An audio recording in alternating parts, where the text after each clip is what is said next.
हम परवरिशे लौहो कलम करते रहेंगे, जो दिल पे गुजरती है रकम करते रहेंगे। असबाब गमे इश्क बहम करते रहेंगे, वीरानी ये दौरा पे करम करते रहेंगे।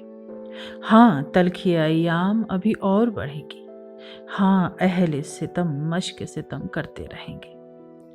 मंजूर ये तलखी ये सितम हमको गवारा, दम है तो मुदावा ये अलम करते रहेंगे। मैखाना सलामत है तो हम सुर्खिए मय से, तजीन दर व बामे हरम करते रहेंगे। बाकी है लहू दिल में तो हर अश्क से पैदा, रंग लबो रुखसारे सनम करते रहेंगे। एक तर्जे तगाफुल है सो उनको मुबारक, एक अर्ज तमन्ना है सो हम करते रहेंगे। फैज की ये शायरी है।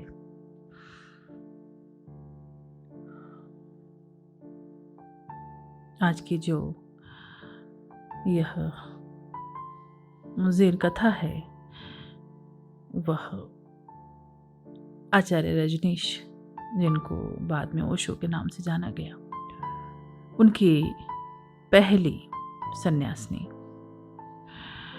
माँ आनंद मधु को समर्पित है। जिन ज़ेन गुरुओं की चर्चा हम लगातार अपने ज़ेन सीरीज में कर रहे हैं, न जाने बहुतों ने माँ मधु के साथ उस ज़ेन डंडे को महसूस किया है। उतना ही कोमल हृदय, उतनी ही मधुर वाणी, और जहाँ जरूरत हो वहाँ उतनी ही सख्ती।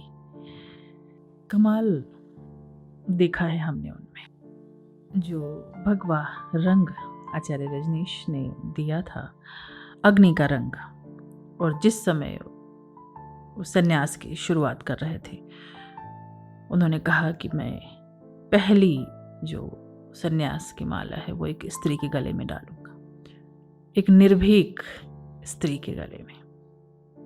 और सच में ही जो इस शायरी में सुना अभी हमने, मंजूर ये तलखी ये सितम हमको गवारा, दम है तो मुदावा अलम करते रहेंगे। मुदावा अलम, दुख का इलाज। कितनी तलखी थी उस समय ओशो की बातों में, और उस समय की धारणाओं को तोड़ रहे थे लगातार, और वहां एक स्त्री के गले में माला। और लगातार वो ओशो के कार्य में संग साथ रही शुरुआती दिनों में, और फिर हिमालय में उन्होंने अपना काफी समय बिताया मौन में, ओशो के ही आदेश पर।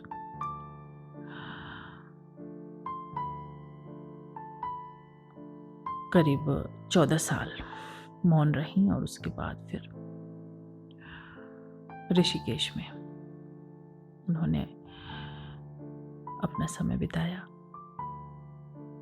लगातार अपने अंतिम समय तक भी प्रेमी मित्रों से मिलती रहीं, उनके भीतर लौ को जगाती रहीं। बिल्कुल वही ज़ेन ढंग, किसी से बिल्कुल तलखी, किसी पर बिल्कुल डंडा, और किसी को प्रेमामंत्रण भी। मैं अभी मार्च में करीब 10 से लेकर के 21 मार्च जो ओशो का संबोधि दिवस होता है, वहाँ ऋषिकेश में ही थी। तो उन 10 दिनों में जाने मैंने कितने रंग देखे होंगे। जो उनके करीबी हैं वो जानते हैं, और हमेशा ही उन्होंने खुद को छुपाए रखा, बिल्कुल चुपचाप। कोई उनकी बहुत रिकॉर्डिंग नहीं है, कई बार कोशिश की गई, लेकिन उन्होंने हमेशा इसको मना किया। इसीलिए वो जो व्यक्तिगत बिल्कुल बातें हैं वो व्यक्तिगत ही हैं, वो हमारे लिए ही हैं। जो उनके पास बैठे हैं वो ही जानते हैं। एक तर्जे तगाफुल है सो उनको मुबारक, एक अर्ज तमन्ना है सो हम करते रहेंगे। जो लौ उन्होंने जगाई है जिस भी साधक के भीतर, उनकी वो आवाज गूंजती है और निश्चित ही अंधेरे में एक प्रकाश की किरण को महसूस कराती है। मेरा स्वयं का यह अनुभव है। आज की ज़ेन कथा। जब एक ज़ेन साधिका जिनका नाम एशोन था 60 वर्ष से अधिक की हुई और उनका इस संसार से विदा होने का क्षण आया, तो उन्होंने कुछ भिक्षुओं से प्रांगण में लकड़ियों का एक सुव्यवस्थित ढेर लगाने को कहा। उस चिता के केंद्र पर दृढ़ता से बैठने के बाद उन्होंने उसके चारों ओर आग लगा दी। ओ साधिका, एक भिक्षु चिल्लाया, क्या वहां जलन होती है? इस तरह के विषय से तुम जैसे किसी मूर्ख व्यक्ति को ही प्रयोजन हो सकता है। ज़ेन साधिका एशोन ने उत्तर में कहा। ज्वाला उठी और उनकी विदाई हुई।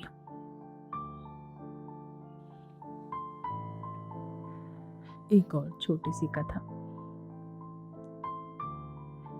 एक दार्शनिक ने बुद्ध से पूछा, शब्दों के बिना, शब्दहीन के बिना क्या आप मुझे सत्य कहेंगे? बुद्ध मौन रहे। दार्शनिक सादर झुका और बुद्ध का आभार प्रकट किया। कहा, आपकी प्रेमपूर्ण करुणा से मैंने अपने भ्रम दूर किए और वास्तविक पथ पर अग्रसर हुआ। जब दार्शनिक चला गया, उनके शिष्य आनंद ने बुद्ध से पूछा, उसने क्या पाया था? बुद्ध ने उत्तर में कहा, एक अच्छा अश्व चाबुक की परछाई मात्र से ही दौड़ता है। ज़ेन गुरु मोमो की टिप्पणी है, एक तेज धार तलवार पर पग धरने के लिए, जमी हुई चिकनी ठोस बर्फ पर दौड़ने के लिए किन्हीं पद चिन्हों के अनुसरण की आवश्यकता नहीं होती। खड़ी चट्टान पर हाथों के सहारों के बिना चढ़ो।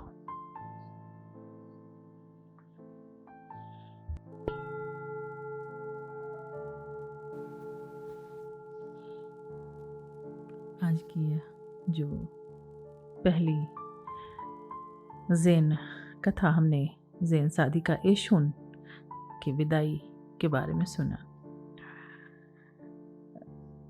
ज़ेन का ही स्वाद तो है।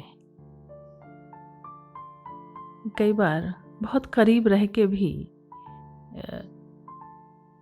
जो शिष्य होते हैं वो समझ नहीं पाते अपने गुरु को, अपने संगी साथी को। कई बार हम कर्म कांडों में ही उलझे रह जाते हैं। कैसे कपड़े पहनने, कैसे आसन लगाना, कैसा व्यवहार करना, लेकिन जो अंदर की आत्मा है, इस कहानी में यही झलक तो है कि दिखाई दे रहा है कि जो ऐसी निर्भीक शिष्या खुद चिता पर बैठ रही है और खुद आग को जला रही है और तैयारी हो गई है उस पार जाने की। और जब वो बाहर से पूछता है भिक्षु कि क्या वहां जलन होती है, जिसमें ही सब उत्तर है कि किसी मूर्ख व्यक्ति को ही प्रयोजन हो सकता है। क्या जानने को है, क्या कहने को है, जो हो रहा है जरा निगाह वहां डालें। और दूसरा जो कोआन है, द गेटलेस गेट से छोटी छोटी कथाएं और ज़ेन गुरु मोमो की उस पर टिप्पणी। इसमें भगवान बुद्ध कहते हैं कि एक अच्छा अश्व चाबुक की परछाई मात्र से दौड़ता है। जो सत्य है उसे बताया नहीं जा सकता, उसे कहा नहीं जा सकता, मौन में ही महसूस किया जा सकता है। आज की यह ज़ेन कथा मां आनंद मधु को समर्पित है। उनकी एक ही आवाज कानों में गूंजती है, आत्मनिष्ठ होना है। बैठेंगे आज के ध्यान के लिए बिल्कुल मौन, चुपचाप, कुछ भी करना नहीं, कोई ख्याल नहीं, कोई कल्पना नहीं, बस शरीर को बिल्कुल स्थिर करके अकर्ता भाव में चुप होकर बैठेंगे। और यह भी निवेदन कि अगर थोड़े समय से ध्यान कर रहे हैं, थोड़ी चंचलता कम हुई है, बैठने का आनंद आने लगा है, तो कभी कभी कोई समय मौन के लिए भी चुने। कुछ घंटों के लिए, एक दिन के लिए, फिर कुछ दिनों के लिए, और थोड़ा अभ्यास बने तो 21 दिन के लिए भी।